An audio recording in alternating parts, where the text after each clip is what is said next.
Mike Hazen says the Diamondbacks are buying. So which should Arizona be looking for at the trade deadline? Power, pitching, or both? Let's break down the Diamondbacks' biggest needs and some intriguing trade targets.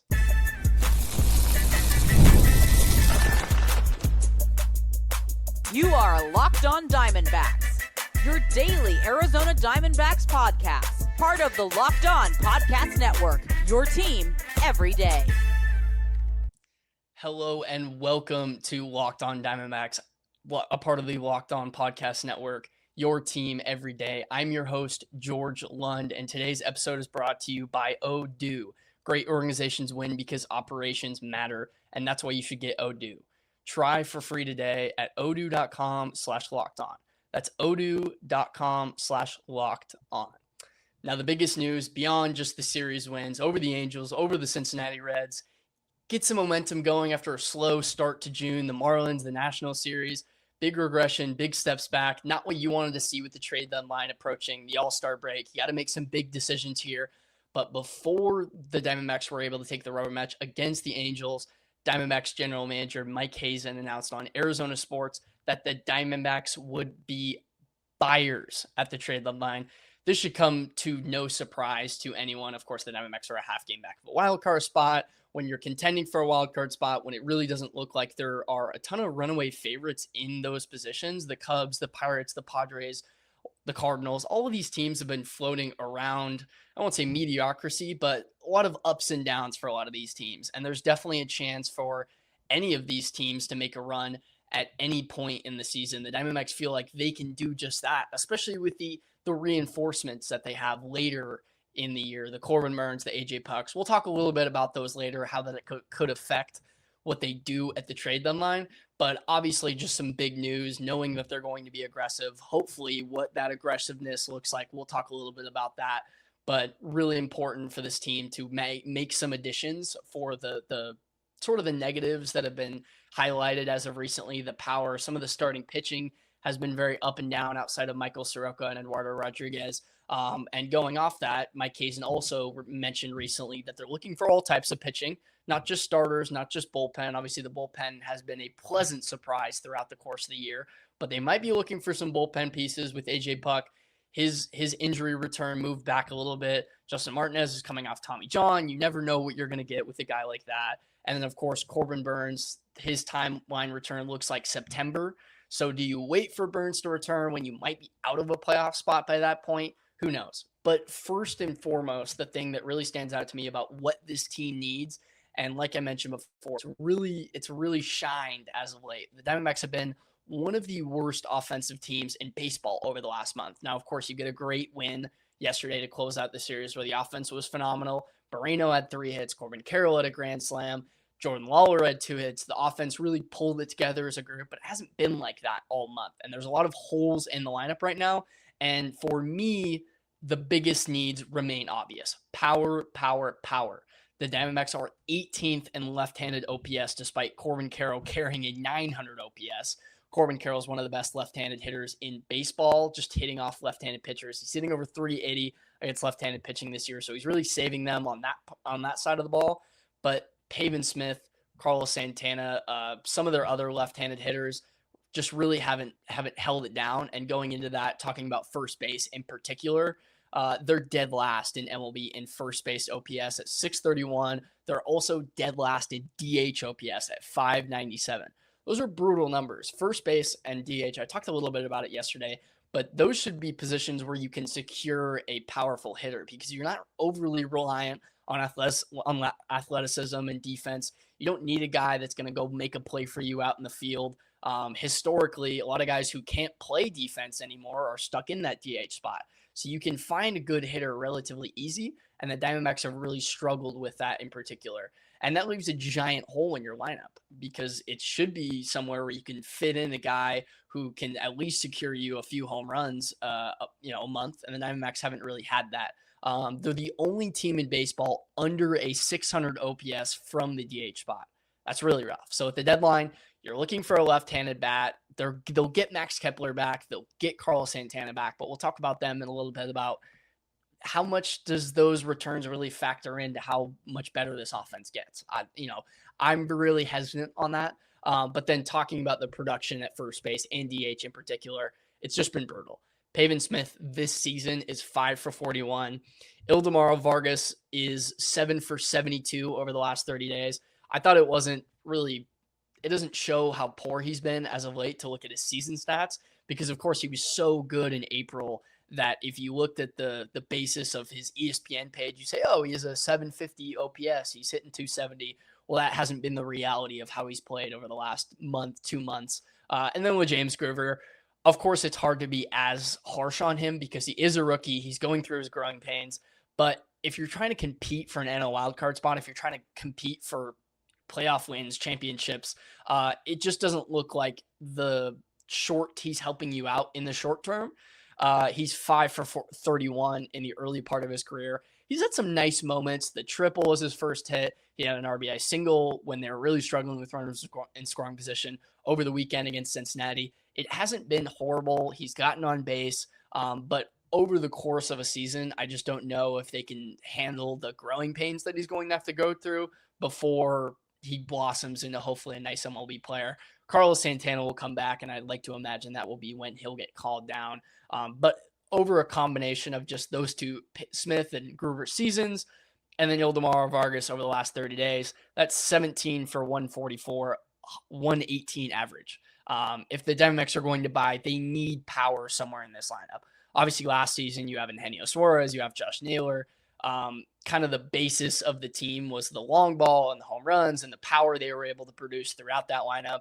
But this season, it really hasn't been that. They've had to rely on timely hitting, on trying to find more strategic ways to score runs. That's why they've stolen a little more bases recently.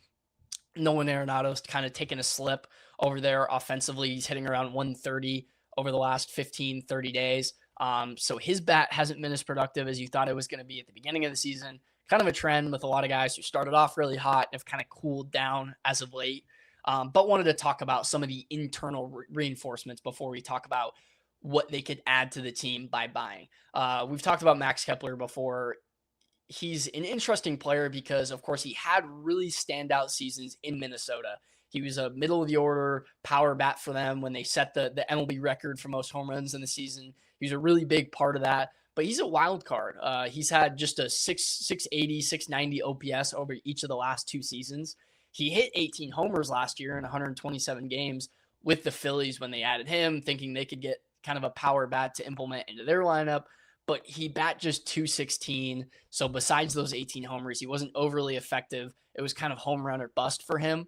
And then looking at just kind of his projections, he's only projected 4 homers on the season, and he's projected a .1 WAR the rest of the season. So really, you add him to the lineup. He's another outfielder. He's a guy that maybe you hope for a little bit of a spark, but over the last 2 seasons, he really hasn't been all that productive, and he hasn't hit enough home runs to really substitute what else he does. And it's been quite poor. So you're hoping you can find some type of spark here, and it's a little, you can be a little optimistic knowing some reinforcements are coming. You saw Jordan Lawler and Lourdes Gurriel be effective right away. Jordan Lawler had a 2-hit game in his first game against Cincinnati, 2 stolen bases. He had a jumping catch.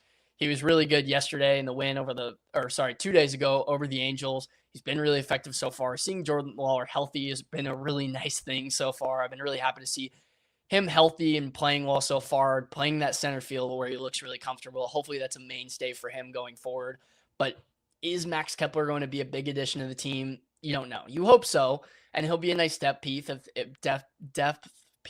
Sorry about that. Depth piece. But beyond that, I'm not too sure. And then talking about Carlos Santana, coming into this season, when I saw the Diamondbacks sign Carlos Santana, I thought, what are they doing? You might as well go with an in-house guy and try to have him develop at 39, 38 years of age. It's just, there's no upside. And he had a really nice year with the Twins 2 seasons ago, but he was horrendous with the Cubs last year. And I just don't see him turning it around at this point, especially coming off this 60-day IL. He's dealt with injuries as of late. He should return soon, and that'll be another veteran in the locker room if the Diamondbacks feel like they need that. He was hitting a .083 before his injury, and then he's projected a 225 average and a 0.0 WAR for the rest of the season. So with that being said, those are the 2 quote-unquote reinforcements the Diamondbacks have coming. You're hoping one of them sparks it up and one of them ends up being a nice piece for the Diamondbacks for the rest of the season. But I think you're looking more towards what the Diamondbacks can add at the trade deadline than you are at least the offensive side of some of their injuries. And then, of course, James McCann coming back soon, but he's more of a backup catcher addition than a lineup changer. Most of the real reinforcements are expected to come from the pitching side, like I was talking about before. Looking at kind of the news, Jeff Passan, ESPN reporter, released a list of 25 players he believes could be available. His top 25, the Diamondbacks were listed as potential fits for 18 of them. I was looking down this list and it's just Diamondbacks, Diamondbacks, Diamondbacks, Diamondbacks. Now, I think that maybe says something about what the Diamondbacks need, and it's a lot. There's a lot of holes in this lineup right now, and they've been able to survive sort of based on Corbin Carroll and Michael Soroka and Eduardo Rodriguez and a few guys that have really stood out. And then, of course, Marte, Perdomo have played better as of late. But for the most part, there's a lot of holes on this team. The bullpen is, I think Paul Sewald is back, and I do think that he's had a phenomenal year. He's made the changes he needed to. He's throwing more strikes. He's hitting the top of the zone. But I think still some people are hesitant about him being the Diamondbacks closer. And then some of the other names they have in the bullpen. I personally think Mike Hazen did a phenomenal job building this bullpen over the offseason for what people thought it was going to be coming in. So there's not a whole lot of bullpen names Jeff Passan has listed. Some of the highlights are Byron Buxton, Reed Detmeyers, both of the Angels starters, Wilson Contreras, Joe Ryan, Alcantara. They have them down for a lot of starting pitchers. Taylor Ward, Gleyber Torres, Christian Walker, whose name we'll talk about in a little bit. A lot of right-handed hitters. Jaron Duran is the only left-handed hitter that Jeff Passan lists the Diamondbacks down as a potential option. I was sort of looking through the OPS leaders, the home run leaders. There's not a whole lot of left-handed hitters that you would imagine would be available, and that's sort of the situation for the Diamondbacks is they need a left-handed power bat, but there's not really a ton available, and that's maybe why they went out and got Max Kepler, because they looked around the league and said, if there's a left-handed hitter that we want, he's going to probably be too expensive. Some of the best hitters right now that the Diamondbacks could go out and get are right-handed hitters. So sort of transitioning into that, I want to take a quick break here, and then we'll come back and talk about some of those potential options. Baseball players are known for their routines. Whether it's a lucky jersey, a pregame ritual, or sticking to the same preparation every day, consistency matters. And when it comes to hair thinning, there can be a lot of products out there making promises, but not always a lot of confidence behind them. That's why more people are looking for solutions backed by real science and trusted experts. Nutrafol is the #1 dermatologist recommended hair growth supplement brand and the official hair growth partner of Major League Baseball. What really makes Nutrafol stand out is that it's not a one-size-fits-all approach. It's designed to fit into your routine while addressing the root causes of thinning with personalized solutions. I'm personally really big on the gym. Staying consistent makes me feel good about myself every day. Whether it's exercise, getting enough sleep, or taking care of yourself, having a routine that makes you feel confident can make a big difference. Find out why Nutrafol is the only hair growth supplement brand trusted by MLB. For a limited time, Nutrafol is offering our listeners $10 off your first month's subscription and free shipping when you visit Nutrafol.com and enter promo code LOCKEDONMLB. There's nothing like watching a Diamondbacks game. Even better when you get to watch it live. The excitement, the fans, the environment, can't beat it. The only problem, getting tickets can feel like a grind. Long queues, surprise fees, prices jumping at checkout. That's where there's Game Time. The Game Time app gives fans the advantage with constant innovation. It's how you unlock amazing tickets and experiences in just a few taps. It's simple to use. The Game Time guarantee means you get 100% authentic tickets delivered on time at the best price. And here's the best part. Fees are included in the price you see. What you see is what you pay, period. The Seats View feature is my personal favorite. It gives you a panoramic view from the exact seat from you buy. That way, you're not getting scammed. You can see where you're sitting. No walls, secret walls in front of you. Nothing like that.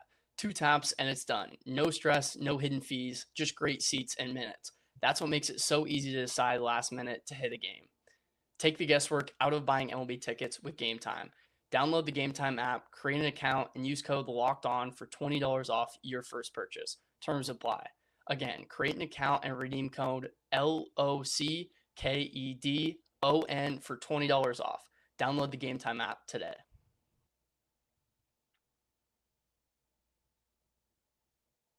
Welcome back to the show. Want to tell you a little bit about the Everydayer Club. Get your daily Diamondbacks coverage completely ad-free by joining the Everydayer Club today. Start your 7-day free trial right now and get closer to your team without the interruptions. Click the link in your show notes or go to lockedondiamondbacks.supercast.com to claim your free trial. So we talked a little bit about the options that the Diamondbacks could be looking at the deadline. We talked about what they need. Clearly, there's some power needs. There's some first base needs. Finding an everyday DH to fit in there, whether it be against right-handers, left-handers, or maybe platoon a little bit, whatever the case may be. But it's clear that Carlos Santana and Max Kepler are not going to be enough to carry this team across the finish line, not to secure an NL wild card, not to contend for the division. Whatever the case is, they need more, unless Pavin Smith is going to have the turnaround of the century. I mean, maybe he does, but looking at some options, one that's taken social media by storm in terms of, you look down the list of the guys Jeff Passan mentioned might be available, the Diamondbacks might go after. The clear number one is Christian Walker. Of course, 8 years with the Diamondbacks. It just feels like it's going to be him, right? 246 average this year, 315 on base percentage, 495 slug. He has an 810 OPS, 18 homers, 1.8 WAR. He's under contract through next season. He's making a good amount of money. He's getting up there in age, you know that, but he was there for the Diamondbacks run. Obviously, they brought back Paul Sewald. They brought back Zac Gallen. They brought back Merrill Kelly. It's clearly they like bringing back guys from that team or just guys that have been Diamondbacks for a long time. Obviously, the Diamondbacks didn't really negotiate him to bring him back originally when he left for the Astros, but he had a rough year last year. He had a 27.7 strikeout rate last year, but I think he's really improved, and he's proved that he's not regressing, not just yet, at least. He has a 21.2% strikeout rate last year, so he's striking out a lot, about 6% less. He's hit a lot better. The home runs are coming again. Of course, he lives on that short porch over there in the Astros, but he still had a great year, even though Houston definitely is a little bit of a hitter's park. I could definitely see this being a fit for the Diamondbacks. Of course, they just need any type of power over there. They need somebody to come in and contribute and be an everyday first baseman for them. They need to rely on some more power on this team. I know the power hasn't come yet, and maybe you can be a team that lives off those one-run games. Maybe you can play it, but they haven't been good in runners in scoring position either. So they're not really a timely hitting team. So they need to find more of an identity, or at least help themselves out a little bit and bring in some power so they don't have to rely on a day like the other day against the Angels where everybody's just rolling. So I think Christian Walker really fits into that mold straight away. One thing is that he's cooled down a bit recently. He had a 700 OPS in May, and he has only a 715 OPS in June, but he still fits Arizona's biggest need. So I think a reunion with Christian Walker wouldn't be out of the realm of possibilities. Now, he's making a good amount of money, so do they want to commit to that money mark? Do they feel like that's a position, or do they feel like the trade package is there? I want to talk a little bit later in another episode about potential trade packages, what would be worth it, what wouldn't be, kind of the realistic chances that they could get him. I do think the Astros would be looking to move away from Christian Walker. I'd like to imagine that the Astros want to get younger, not stay older, especially if they're not going to be contending in the distant, or they're going to be contending a little later in the future. They're not going to be really contending right now. So I could definitely see them parting ways with him. And another guy, Willson Contreras. We talked about the right-handed hitters. Again, there's not a ton of left-handed options, and a lot of them are kind of power first base righties. And Willson Contreras, again, fits that mold. He's a little younger than Christian Walker, 34 years old, but he's been as good, if not better than Christian Walker. 289 average, 384 on base percentage, 542 slug, and a 926 OPS. 16 homers. He's had a great career.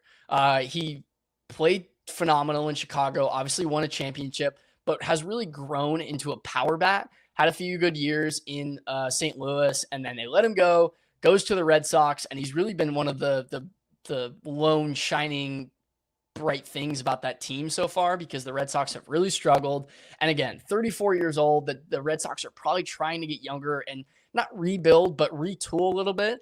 And Willson Contreras could definitely give them a good trade package back.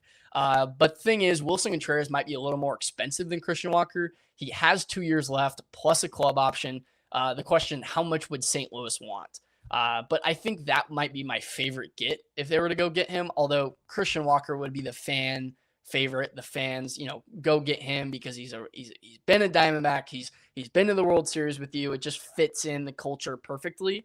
And then I thought I'd name Jarren Duran just because he is the only true left-handed bat among the names. But I really don't like Jarren Duran. He had a slow start. He had an 879 OPS in May, which thought maybe he was getting it going a little bit, but then back down to a 558 OPS in June. So he's regressed a little bit more down. But then one name, and I think this one's really fun for anybody out there. He only played 1 year with the Diamondbacks, but he had one of the best years of his career. Again, kind of throwing you a phenomenal Photoshop job here. Joc Peterson. 246 average this year, 350 on base percentage, 456 slug, a 792 OPS, and 9 home runs. The Rangers are 35 and 39. So are they going to be selling? I think that really depends on how they play for the next couple weeks. But does Joc Peterson really fit in their long-term goals if they don't feel like they're contending? I don't know. And you could get a good trade package for him right now. Of course, he was really bad last year, his first year out of being a Diamondback when he was a Diamondback in 2024.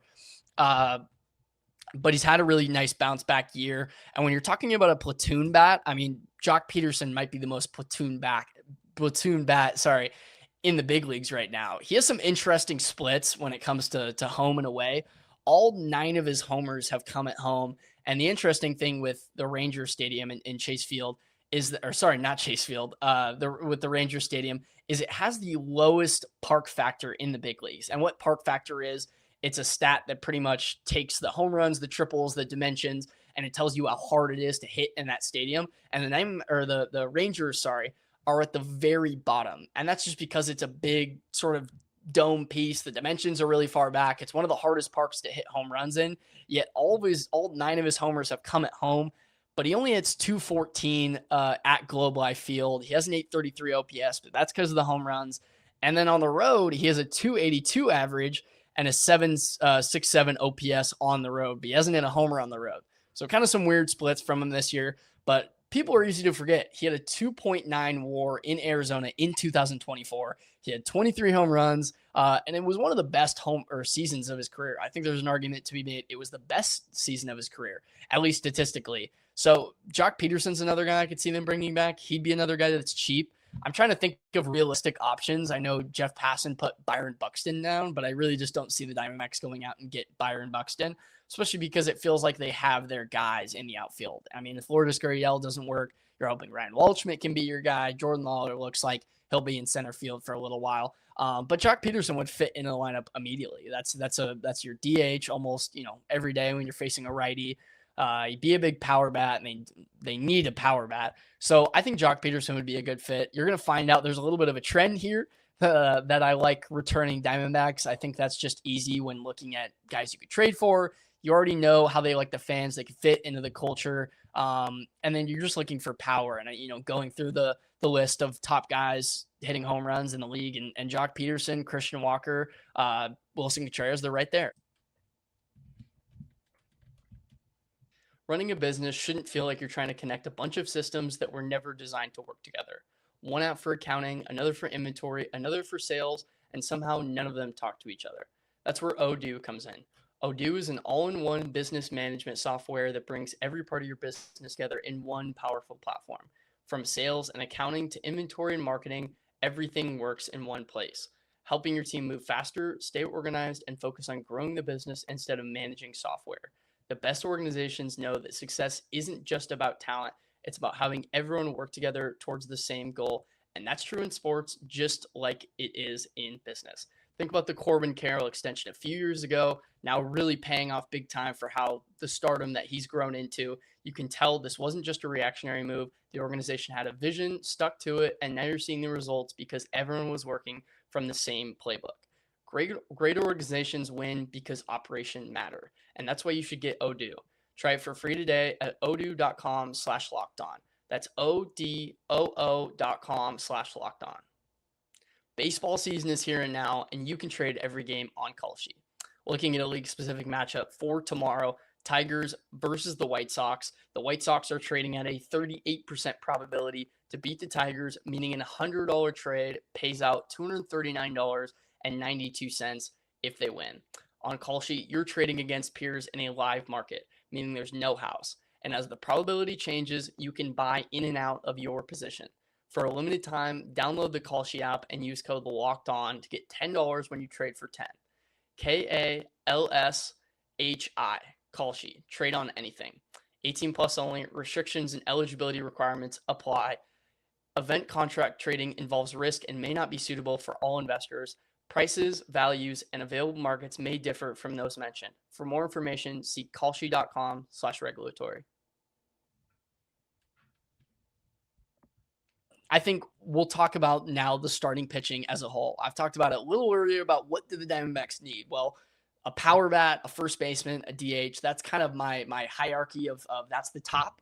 But I think starting pitching, there's definitely an argument to be made that there is a lot that the Diamondbacks need, even though it seems like they have a filled out rotation, right? Zac Gallen, Merrill Kelly, Eduardo Rodriguez, Michael Soroka, Ryan Nelson. You have Corbin Burns coming back.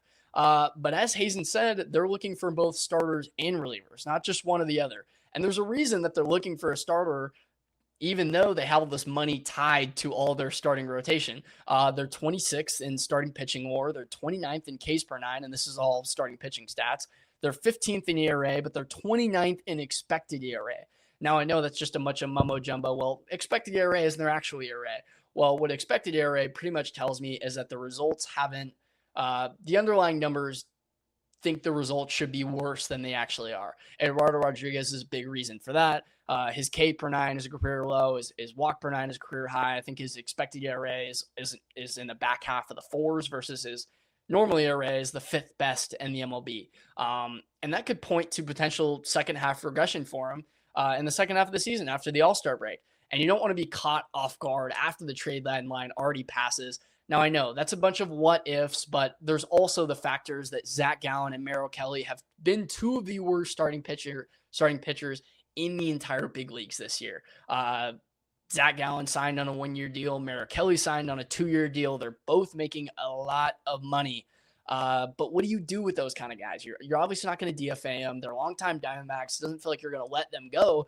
But if it gets worse, especially for maybe Zac Gallen, you might move him to the bullpen, but you have to have consistent starts. That's just really important, especially when this team felt like it was going to be built on starting pitching. You hope Michael Soroka continues to kill it, and he's been great. Nothing really screams regression about what he's been able to do. And I think what they may do, and looking at some of those options that Jeff Passan mentioned earlier, talking about the starting pitching, what type of starter could the Diamondbacks be looking for? I think some of your safe options that he listed down, Michael Wacha could be one. 3.64 ERA, 91 innings pitched, 2.5 years of control. But Michael Wacha's in his mid-30s, so you don't think he's going to command a huge prospect haul, or maybe he will. The Royals are a struggling team, so they're obviously going to sell. I think Michael Wacha's had a phenomenal career. There's nothing that worries you that regression's coming for him just yet. He's been able to reinvent himself. I was looking at Michael Wacha's career. Speaking of his career, he's had an underrated one. 14 years now. He was great with the Cardinals early in his career. You thought he was maybe tailing off when he was on the Rays and he had some poor seasons, but coming to the Padres now, coming to the Royals, like I said, same thing with Michael Soroka. He's reinvented himself and made himself a longtime starter of this league. Seth Lugo is a similar situation, both with the Royals, both sort of mid-30s aging pitchers that I wouldn't think would require a giant prospect haul, although the Royals will definitely try to capitalize on their value of where it's at in the starting pitching market. But Seth Lugo's 3.86 ERA, 79.1 innings pitched. He is 2.5 years of control. He's 36 years old, though. But those are veteran innings eaters, right? Maybe the replacement for Zac Gallen in the rotation. But you need somebody that you feel like you can go out there and can give you a quality start every time and can give you a chance. And Merrill Kelly and Zac Gallen have just not given the Diamondbacks chances at some points in the year and during their starts. And before that, let's get over to the Twins series. Talk a little bit about the Twins, what the expectations are. Of course, coming right after that, you have the Rays and the Cardinals, both on the roads, two tough opponents, about second in their respective divisions. Those are going to be tough series. You have the Dodgers and the Brewers at the beginning of next month. So it's going to be a tougher tougher slate going up forward after you played the Marlins, the Nationals, the Reds, the Angels, a little bit of an easier part of your schedule. So want to be able to stay consistent and pick up those wins where you can, especially with how poor the Diamondbacks have been against teams under 500. The Twins are 36-40. They're winners of 4 straight. They just swept Texas yesterday, a few hours of when I'm recording right now. The good news is, looking at the series, Joe Ryan pitched yesterday, so the Diamondbacks went up to see Joe Ryan, and that is the headliner of their rotation. Their offense, 100 WRC plus. That's about league average. They're 7th in runs scored. They're 12th in home runs, but they're bottom 10 in strikeouts. So you're looking at a team with a lot of power, but they're about a league average team overall, especially when you take out Luke Jeffers from their lineup, where they've really struggled. And this will almost be eerily reminiscent of the National Series, is that their offense has been good at times, but they have a 4.78 ERA, which is 27th in the league. They have a 5.09 bullpen ERA, which is 29th in the league. And they have a 67.1% bullpen strain rate, which means a left on base rate, which basically means they enter, are they stranding runners, are they not? So their bullpen has just let them down all season. That's been the big story for the Twins. Most kind of like the Marlins in that series the Diamondbacks played against them. But the big stat, the Twins are 11-20 against teams over 500. That counts for the Diamondbacks. The Diamondbacks also have 11 wins over teams against 500. Difference is the Twins are under 500. The Diamondbacks are above 500. This is a series that the Diamondbacks should absolutely be looking to win, especially with the stretch they have coming up. We'll see how they play throughout this one. We'll get Michael Soroka. We'll get Zac Gallen. Hopefully he can stay consistent. He had a good start against the Reds. That's progress. That's all you want to see with Zac Gallen. If he can give you around a quality start, just a ballpark around quality start, you'll take that for how his season is trending right now. So hopefully another Michael Soroka strong start. Hopefully they can win it this time. They lost his last start, even though he went 7 innings against the Reds. But that's it for today. Thank you guys for checking in again. Thank you for tuning in to Locked On Diamondbacks. Make sure you subscribe and follow the podcast so you see all the latest episodes. Drop a comment down below. Drop a like. Follow me at Lund Media on Twitter. I'm posting a lot on there. I want to get this show rolling. I want to talk about a lot of different things. I have a lot in store. Hopefully we'll talk about the Twin series. We'll see how Michael Soroka starts. We'll talk about Michael Soroka a little more in depth. I definitely want to break him down because I haven't a chance to do that on the podcast yet. I want to talk about what's driven this season's success. Like I mentioned earlier, he's had a great resurgence, and it's been great to see, and he's helped the Diamondbacks out a lot. Could he be a guy they flip at the deadline for more? Who knows? But then please, if you never miss an episode, the Everydayer Club is built for you. Get Locked On Diamondbacks ads free, plus members only Discord access and more. Head to lockedondiamondbacks.supercast.com to join the club. For those of you on video, we send you to the first ever 24/7 national Locked On Podcast Network YouTube channel. On audio for your second listen, go check out Locked On MLB. Thank you again, guys, for listening. Subscribe, like the video, comment down below. See you next time.